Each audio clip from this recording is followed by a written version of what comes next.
തെരുവുനായ ശല്യത്തിനെതിരെ 24 മണിക്കൂർ നീണ്ടു നിൽക്കുന്ന ഉപവാസവുമായി പ്രമുഖ വ്യവസായി കൊച്ചൌസേപ്പ് ചിറ്റിലപ്പള്ളി. ഈ മാസം 20-ന് തിരുവനന്തപുരത്താണ് ചിറ്റിലപ്പള്ളി ഉപവാസമിരിക്കുക. നേരത്തെ കൊച്ചിയിലും കോഴിക്കോട്ടും ചിറ്റിലപ്പള്ളി സമരം നടത്തിയിരുന്നു. തെരുവുനായ ശല്യത്തിനെതിരെ കൊച്ചിയിലും കോഴിക്കോട്ടും നടത്തിയ നിരാഹാര സമരത്തിനു പിന്നാലെയാണ് വ്യവസായ പ്രമുഖൻ കൊച്ചൌസേപ്പ് ചിറ്റിലപ്പള്ളി തിരുവനന്തപുരത്ത് എത്തുന്നത്.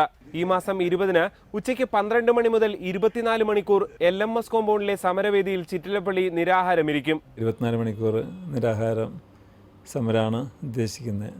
അതോടൊപ്പം തന്നെ വേറെ ഒത്തിരി പേര് ഈ പരിപാടികളിൽ പങ്കെടുക്കും. അവരുടെ ആശയവിനിമയം ഉണ്ടാവും.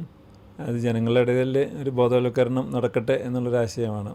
ചിറ്റിലപ്പള്ളിയുടെ നിരാഹാര സമരത്തിന് പിന്തുണയർപ്പിച്ച പ്രമുഖർ വേദിയിലെത്തും. കൊച്ചിയിലെയും കോഴിക്കോട്ടെയും സമരം വിജയിച്ചതോടെ ഈ വിഷയത്തിൽ നിയമപോരാട്ടത്തിന് എത്തുന്നവരുടെ എണ്ണം കൂടിയതായി ചിറ്റിലപ്പള്ളി പറഞ്ഞു. വേണ്ടവർക്ക് നിയമസഹായം നൽകും. കൂടുതൽ പേര് കേസ് കൊടുക്കുകയും അവർക്ക് കോമ്പൻസേഷൻ കൊടുക്കാനായിട്ട് ഗവൺമെൻറ് ബാധ്യസ്ഥരാകുകയൊക്കെ ചെയ്യുമ്പോഴാണ് ഗവൺമെന്റിന്റെ കണ്ണ് തുറക്കുള്ളൂ എന്നാണ് എനിക്ക് തോന്നുന്നത്. പ്രശ്നപരിഹാരത്തിനായി കൂടുതൽ ശ്രമം നടത്തുമെന്നും ചിറ്റിലപ്പള്ളി കൂട്ടിച്ചേർത്തു.